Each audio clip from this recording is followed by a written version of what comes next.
మరో breaking news చూస్తున్నాం. ఎన్నికల కౌంటింగ్ వేళ తిరుపతి పోలీసుల నిఘా నీడలోకి మారింది. కౌంటింగ్ సందర్భంగా దాదాపు 2540 మంది పోలీసులతో భారీ భద్రత ఏర్పాటు చేశారు. జిల్లా వ్యాప్తంగా 73 మొబైల్ పార్టీలు, 53 ఎస్కార్ట్ బృందాలు నేతల ఇంటి వద్ద బందోబస్తుగా ఉన్నారు. అలానే కౌంటింగ్ కేంద్రాల వద్ద 3 డ్రోన్ కెమెరాలతో పర్యవేక్షించనున్నారు. అయితే జిల్లా వ్యాప్తంగా 135 సమస్యాత్మక ప్రాంతాలలో పికెటింగ్ నిర్వహించారు.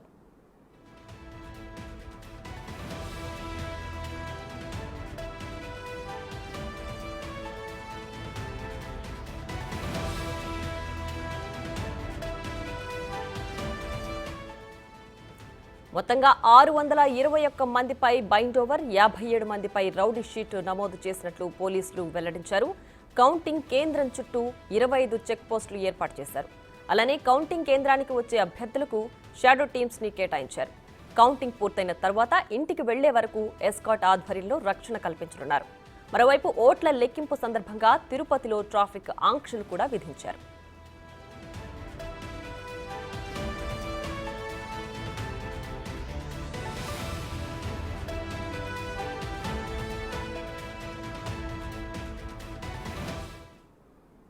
రైట్, ఇదే అంశానికి సంబంధించి మరింత సమాచారం మా ప్రతినిధి దామోదర్ తిరుపతి నుంచి లైవ్ లో అందించడానికి సిద్ధంగా ఉన్నారు. దామోదర్, చెప్పండి, కౌంటింగ్ సందర్భంగా తిరుపతి జిల్లా మొత్తం నిఘా నీడలోకి వెళ్లిపోయినట్లుగా తెలుస్తోంది.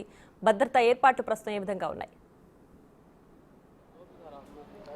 ప్రియా, తిరుపతి జిల్లా ఏదైతే గతంలో ఆధ్యాత్మికతకు ప్రశాంతతకు ప్రసిద్ధిగాంచిన తిరుపతి జిల్లా 2024 ఎన్నికల పుణ్యమా అంటూ సమస్యాత్మక జిల్లాగా మారిపోయిన పరిస్థితి. ఏదైతే రాష్ట్రంలోని పల్నాడు, అదేవిధంగా అనంతపురం జిల్లా తర్వాత 3వ ప్లేస్లో తిరుపతి జిల్లా వచ్చిందని చెప్పవచ్చు.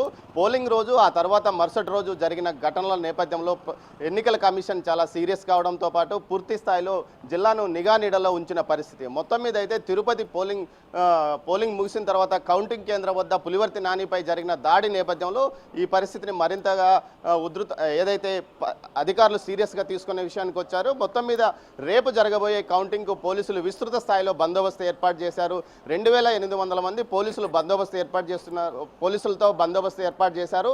ఆర్ముడ్ పోలీసులతో పాటు కంపెనీ బలగాలు, అదేవిధంగా తమిళనాడుకు సంబంధించిన ఆర్ముడ్ పోలీసులు కూడా బందోబస్తులో ఉంటారని ఎస్పీ హర్షవర్ధన్ రాజు తెలియజేశారు. దీంతో పాటు ఏదైతే కౌంటింగ్ కేంద్రం చుట్టూ 25 చెక్ పోస్టులు ఏర్పాటు చేసి పూర్తి స్థాయిలో తనిఖీ నిర్వహించిన తర్వాతనే లోపలికి పంపడానికి అన్ని రకాల ఏర్పాట్లు చేశారు. మరోవైపు ఏదైతే ఉందో అనుమతి లేనిది ఏదైనా ఏజెంట్స్ కానీ గుర్తింపు కార్డులు ఉన్నవారినే లోపలికి పంపించే విధంగా చర్యలు తీసుకున్నారు. ఉదయం 5:30 గంటలకు కౌంటింగ్ కేంద్రానికి ఏజెంట్స్ను పంపించడానికి చర్యలు తీసుకున్నారు. దీంతోపాటు సిబ్బంది, అంతే తప్ప బయట వ్యక్తులు ఎవరు ఉండకుండా చర్యలు తీసుకుంటున్నారు. దీంతోపాటు 2 కిలోమీటర్ల దూరం వరకు పూర్తిగా చెక్ పోస్టులు ఏర్పాటు చేసి బయట వ్యక్తులు ఎవరు కౌంటింగ్ కేంద్రం వద్ద వరకు రానికుండా చర్యలు తీసుకుంటున్నారు. పద్మావతి మహిళా యూనివర్సిటీలోని ఇంజనీరింగ్ కళాశాలలో కౌంటింగ్ జరపడానికి ఏర్పాట్లు చేశారు. మొత్తం 7 నియోజకవర్గాలకు సంబంధించి ఇక్కడ కౌంటింగ్ జరుగుతుంది. తిరుపతి పార్లమెంటుకి సంబంధించి 6 నియోజకవర్గాలు, చిత్తూరు పార్లమెంటుకి సంబంధించి చంద్రగిరి నియోజకవర్గం, మొత్తం 7 నియోజకవర్గాల కౌంటింగ్ ప్రక్రియ ఇక్కడ కొనసాగుతుంది. ముఖ్యంగా బ్యాలెట్ పోస్టల్ ఓట్లు ఎక్కువగా ఈ నియోజకవర్గాల్లో ఏదైతే తిరుపతి, చంద్రగిరి నియోజకవర్గంలో ఉన్నాయి. తిరుపతికి సంబంధించి 4800 పోస్టల్ బ్యాలెట్లు ఉండగా చంద్రగిరికి అయితే ఏకంగా 5185 పోస్టల్ బ్యాలెట్లు ఉన్నాయి. దీంతో ఈ 2 నియోజకవర్గాలకు సంబంధించి ప్రత్యేకంగా టేబుల్స్ ఏర్పాటు చేశారు. ఏదైతే తిరుపతికి సంబంధించి ప్రత్యేకంగా కౌంటింగ్ హాల్ని, పోస్టల్ బ్యాలెట్ల కోసం ప్రత్యేక కౌంటింగ్ హాల్ని ఏర్పాటు చేశారు. అదేవిధంగా ఇందుకోసం 4 టేబుళ్లను ఏర్పాటు చేశారు. దీంతోపాటు చంద్రగిరికి సంబంధించి హాల్ విశాలంగా ఉండడంతో అక్కడే ప్రత్యేకంగా 3 టేబుల్స్ ద్వారా కౌంటింగ్ నిర్వహించడానికి ఏర్పాట్లు చేశారు. సైమల్టేనియస్గా ఏదైతే ఈవీఎంస్తో కౌంటింగ్, అదేవిధంగా పోస్టల్ బ్యాలెట్ల కౌంటింగ్ సైమల్టేనియస్గా జరగడానికి ఏర్పాట్లు చేశారు. మొత్తం అత్యధిక రౌండ్లు ఏదైతే చంద్రగిరి నియోజకవర్గానికి సంబంధించి 28 రౌండ్లు కౌంటింగ్ ప్రక్రియ ఉంటుందని తెలుస్తుంది. అదేవిధంగా మిగతా నియోజకవర్గాలకు సంబంధించి 22-21 రౌండ్లు మాత్రంలో ఫలితాలు తేలే అవకాశం ఉంది. మొత్తం మీద అయితే మొట్టమొదటి ఫలితం తిరుపతి, సత్యవేడు నియోజకవర్గాలకు సంబంధించి 3:30 గంటలకు తుది ఫలితం అధికారికంగా ప్రకటిస్తామని కూడా కలెక్టర్ తెలియజేశారు. మొత్తం మీద అయితే కౌంటింగ్ ప్రక్రియ తర్వాత కూడా పూర్తి స్థాయిలో భద్రత కల్పిస్తాము. అభ్యర్థులకు షాడో టీంలు ఏర్పాటు చేశాము. దీంతోపాటు ఏదైతే అభ్యర్థుల విషయంలో పూర్తి స్థాయిలో వారు తిరిగి కౌంటింగ్ పూర్తయిన తర్వాత ఇంటికి వెళ్ళే వరకు భద్రత బందోబస్తు కూడా పూర్తి స్థాయిలో ఏర్పాటు చేసి వారిని ఇంటి వద్ద ఎస్కార్ట్తో వదిలివేస్తామంటూ కూడా అధికారులు తెలియజేశారు. దీంతోపాటు ఇప్పటికే ఏదైతే ప్రతి నాయకుడు ఇంటి వద్ద కూడా టీమ్స్తో బందోబస్తు ఏర్పాటు చేసిన పరిస్థితి.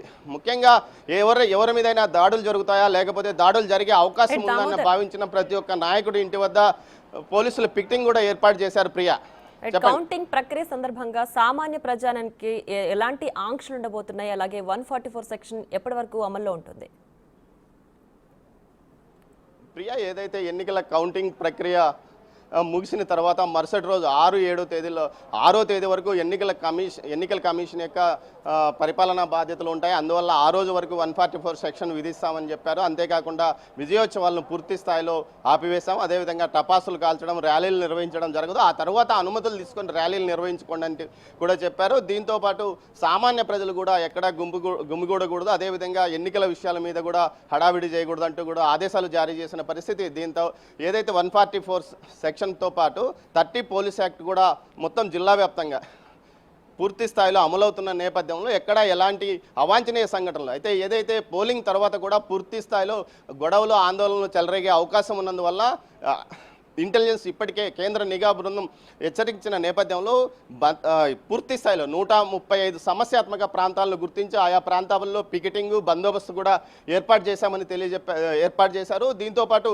1700 మంది కౌంటింగ్ సెంటర్ ఉంటే మిగతా 1000 మందిని వివిధ ప్రాంతాల్లో గ్రామీణ ప్రాంతాల్లో గొడవలు జరగకుండా వారిని అదనంగా అక్కడ నియమించారు. దీంతోపాటు స్థానికంగా ఉన్న సచివాలయ పోలీసు సిబ్బందిని కూడా వినియోగించుకుంటామని ఎస్పీ తెలియజేశారు. ఎప్పటికప్పుడు నిఘాను మరింతగా పెంచుతున్నాము. గ్రామాల్లో ఇప్పటికే ప్రతి ఒక్కరికి హెచ్చరించాము. అన్ని పార్టీల నాయకులకు ఎన్నికల తర్వాత గొడవలు జరిగితే రౌడీ షీట్ ఓపెన్ చేసి పూర్తి స్థాయిలో కేసులను పెట్టి వచ్చే 4 ఎన్నికల వరకు మీరు ఎన్నికలలో పోలింగ్ ఏజెంట్గా కూడా ఎన్నికల విధుల్లో కూడా ఉండే అవకాశం లేకుండా చేస్తామంటూ రాజకీయ నాయకులను హెచ్చరిస్తున్న నేపథ్యంలో వారికి పూర్తి స్థాయిలో ఎన్నికల కమిషన్ ద్వారా కేసులు నమోదైతే భవిష్యత్తులో రౌడీ షీట్ కూడా తీసివేయడానికి కూడా 4 ఎన్నికలు అంటే 20 సంవత్సరాల పాటు కుదరదని హెచ్చరించిన నేపథ్యం కూడా ఉంది. మొత్తం మీద పూర్తి స్థాయిలో పోలీసులు ఏదైతే చంద్రగిరి ఘటన తర్వాత అలర్ట్ అయ్యారు. దీంతోపాటు రాష్ట్ర వ్యాప్తంగా తిరుపతి జిల్లాకు వచ్చిన ఏదైతే చెడ్డ పేరు దాన్ని పోగొట్టడానికి పూర్తి స్థాయిలో పనిచేస్తున్నామని చెప్తున్నారు. భవిష్యత్తులో ఎలాంటి అవాంఛనీయ సంఘటనలు జరగకుండా చర్యలు తీసుకున్నామని చెప్తున్నారు. మరోవైపు చిత్తూరులో ఎస్వీ సెట్లో కౌంటింగ్ ప్రక్రియ కోసం పూర్తి స్థాయిలో చిత్తూరు కలెక్టర్ ఆధ్వర్యంలో ఏర్పాట్లు చేస్తున్నారు. మరోవైపు అన్నమయ్య జిల్లాకు సంబంధించి రాయచోటిలోనే సాయి ఇంజనీరింగ్ కళాశాలలో ఏర్పాట్లు జరుగుతున్నాయి. ఇక్కడ కూడా పూర్తి స్థాయిలో బందోబస్తు కొనసాగుతుంది. ఎలాంటి అవాంఛనీయ సంఘటనలు జరగకుండా ఆ 2 జిల్లాల అధికారులు పూర్తి స్థాయిలో చర్యలు తీసుకుంటున్నారు. ప్రియా, రైట్ దామోదర్.